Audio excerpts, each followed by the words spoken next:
Ողջույն, այսօր մենք ձեզ հետ միասին քննարկելու ենք մի պատմություն, որը ստացել ենք ձեզանից, հիմնված ձեր տված աղբյուրների, հոդվածների, դատական փաստաթղթերի վրա, ու սա մի պատմություն է, որն իրոք ստիպում է վերանայել, թե որքան հեռու կարող է գնալ մարդկային դաժանությունը։ Պատկերացրեք, ոստիկանները մտնում են մի տուն, Ավստրալիայում, փոքրիկ քաղաքում ու գտնում են ոչ թե ուղղակի սպանության տեսարան, այլ մի բան այնքան աներևակայելի, որ դատավորը հետո որոշում է մարդասպանը ուղղակի երբեք չպետք է ազատ արձակվի։ Քեթրին Նայթի մասին է, ավստրալուհի մի կնոջ, որի գործը ուղղակի ցնցեց երկիրը։ Աղբյուրները, հատկապես դատական վճիռը, շատ մանրամասն են ներկայացնում ոչ միայն բուն հանցանքը, այլև դրան նախորդող իրադարձությունները, բռնության պատմությունը, նախազգուշացնող նշանները, հոգեբանական գործոնները։ Ու մեր նպատակն է այսօր փորձել վերլուծել այս ամենը, հասկանալու համար ոչ միայն ինչպես է սարսափը կարող էր տեղի ունենալ, այլև փորձենք պատասխանել ինչու, հիմնվելով բացառապես ըստ ձեր տված նյութերի վրա։ Դե եկեք սկսենք։ Տարին 2000 թվականն է, փետրվարի վերջ, Ավստրալիայի Աբերդին անունով փոքրիկ քաղաքում։ Ջոն Չարլզ Թոմաս Փրայս անունով մի տղամարդ չի գնում աշխատանքի։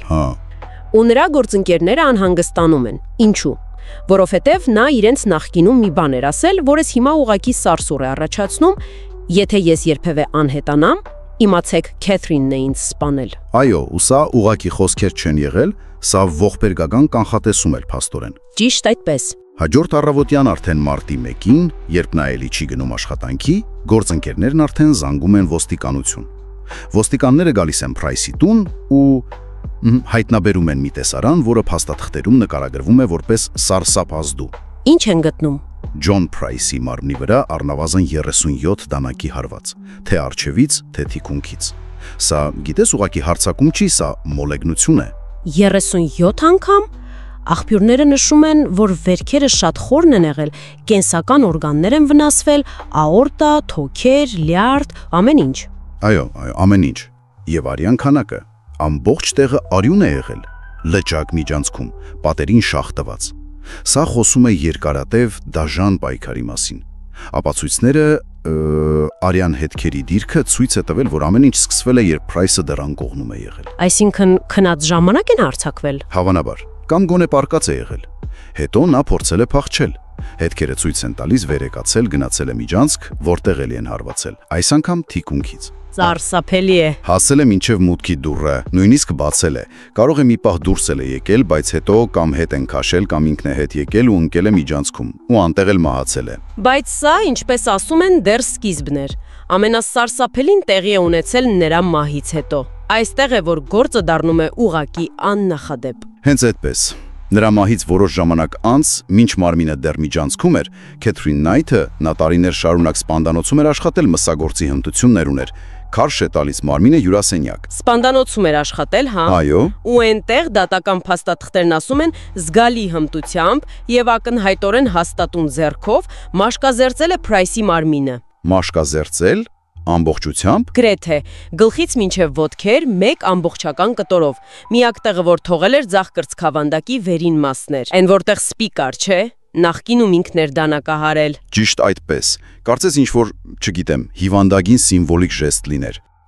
Հավանական է։ Ու հետո մաշկը գտել են մսի կեռիկից քաղված հյուրասենյակի դռան կամարին։ Աստված իմ։ Սպասե դեռելի կամ։ Դրանից հետո գլխատել է Փրայսին։ Դիահերցումը ցույց է տվել մեկ մաքուր կտրվածքով։ Իր սպանդանոցային փորձը, այդ պահին ունեցած սառնասրտությունը։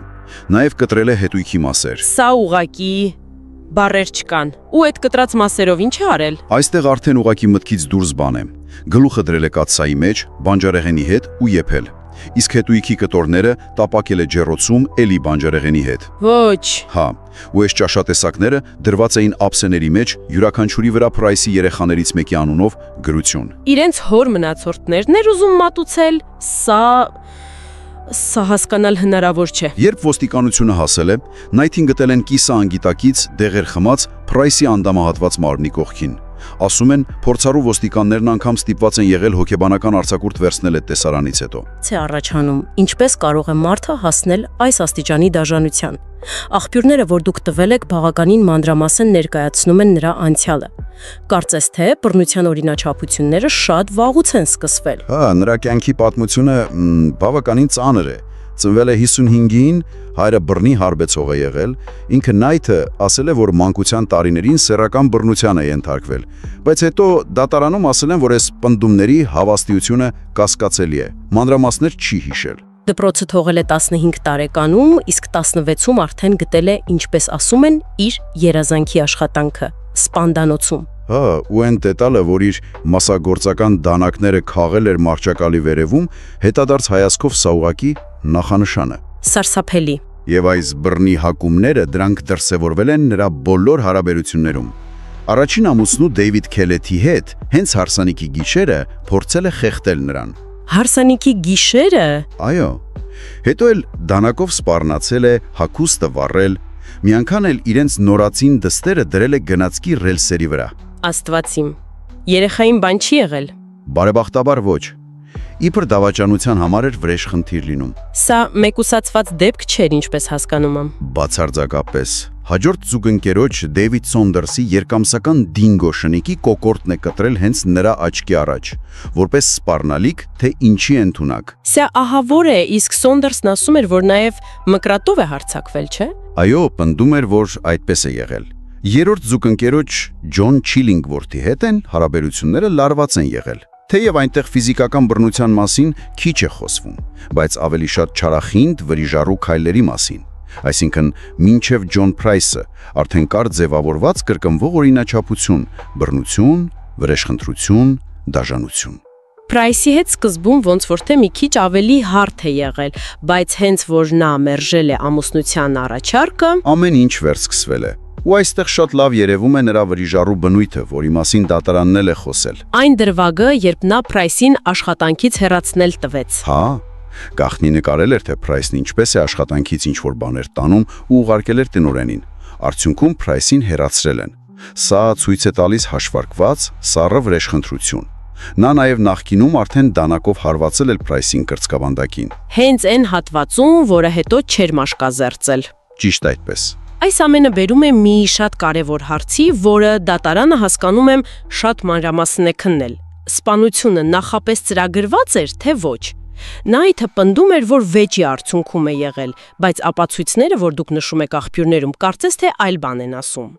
Դատարանը միանշանակ եզրակացրեց, որ նախապես ծրագրված էր։ Ու դրա համար շատ հիմքեր կային։ Նախ սպառնալիքները։ Նա անընդհատ սպառնացել էր սպանել Փրայսին։ Ուրիշներին էր ասել։ Թե ուրիշներին, թե հենց Փրայսին։ Սպանությունից ամիսներ առաջ իր եղբայրն էր ասել. «Ես կսպանեմ Փրայսին ու կխուսափեմ պատժից, ձևացնելով թե խելագար եմ»։ Ու սա հիշեցնեմ մինչև հանցագործությունը։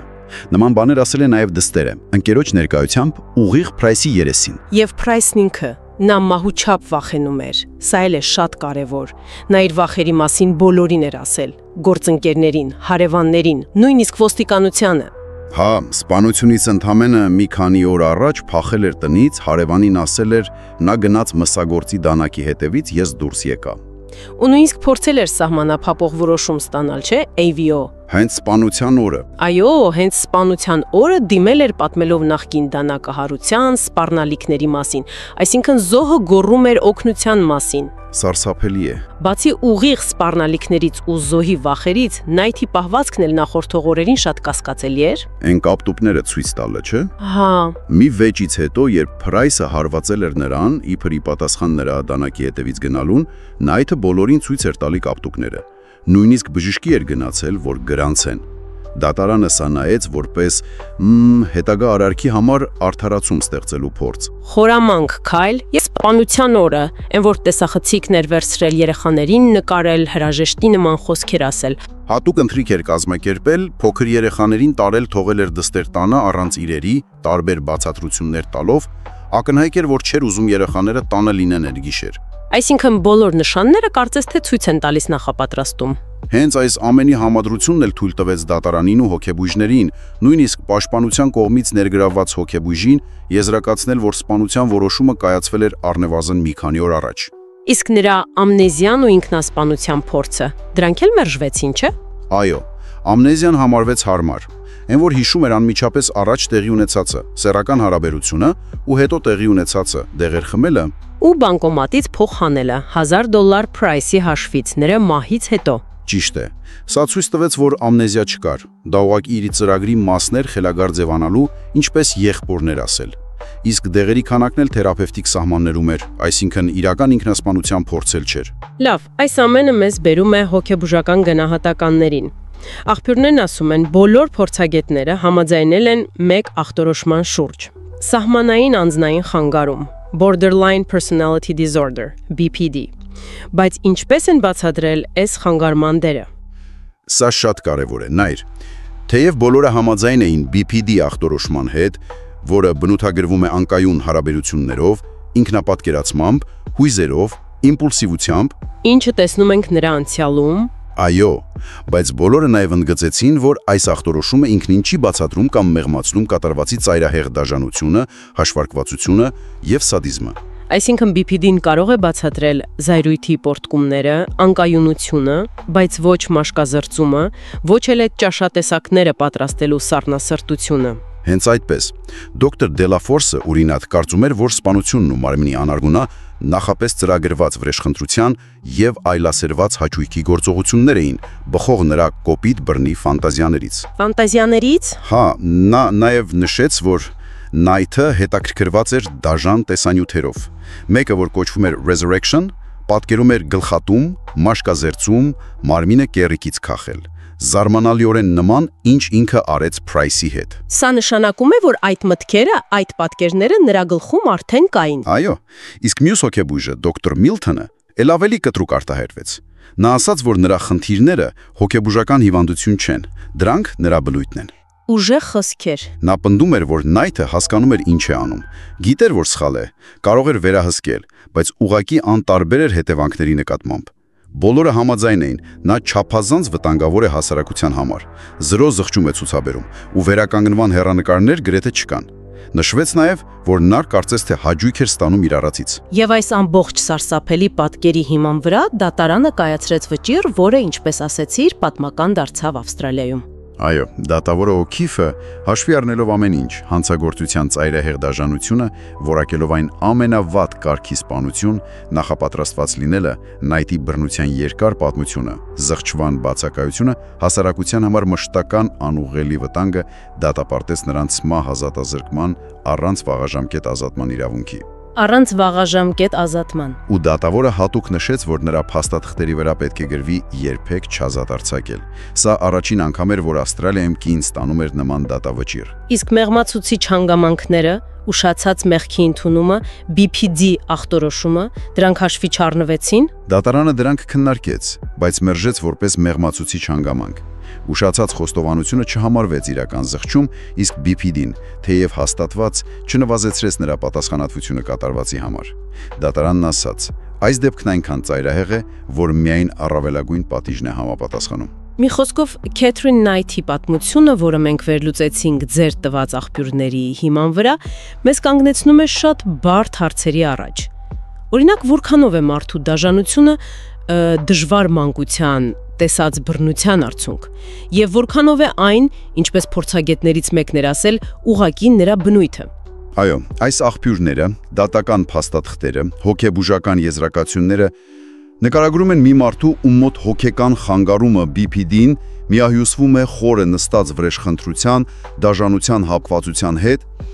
ու ինչն ամենասարսափելին է, իր արածից հաճույք ստանալու հետ։ Սա, գիտես, շատ անհանգստացնող համադրություն է։ Եվ իհարկե համակարգային հարցը մնում է օդում, կարող էր արդյոք այս ողբերգությունը կանխվել։ Եթե հաշվի առնենք բռնության նախկին դեպքերը, Նայթի սպառնալիքները, Price-ի բացահայտ փաստագրված դիմումները օգնության համար։ Հա, կարելի էր արդյոք ինչ-որ բան այլ կերպ անել։ Սա շատ ցավալի, բայց կարևոր հարց է։ Պատասխանը երևի այդպես էլ մնում է բաց։ Այս դեպքը ստիպում է մտածել մարդկային հոգեկանի ամենամութ անկյունների մասին։ Եվ վերջում, Մի հարց էլ ձեզ, մտածելու համար, որտեղ է անցնում սահմանը հոգեկան խանգարման, որը ախտորոշված է, եւ այն բանի միջև, ինչը կարելի է անվանել ուղակի չարություն, դաժանություն։ Արդյոք միշտ հնարավոր է գտնել բացատրություն նման արարքների համար, թե որոշ դեպքերում մենք պարզապես պետք է ընդունենք, որ կա անբացատրելի սարսափ։